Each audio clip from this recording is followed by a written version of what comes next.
En el partido de juvenil de Segunda Galicia, Vigo Grupo 2, el equipo Gran Peña FC perdió contra el CVC Valladares con un marcador de 2-7. El equipo de Valladares marcó primero en el minuto 1 con un gol de Aven Comesaña Fernández y continuó marcando en los minutos 37, 38, 57, 66, 84 y 86.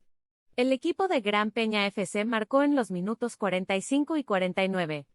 Los entrenadores de Valladares son Pérez Fernández, Adrián Enrique y López Núñez, Ramón, mientras que el árbitro del partido fue Castellón Gómez, Eugenio. El partido se jugó en el Estadio Montecastelo en Vigo correspondiente a la jornada 1. Si quieres ver los 14 videos de esta lista de reproducción en YouTube, sigue el enlace de la descripción o clica en el símbolo de YouTube en este video. A por la victoria Valladares.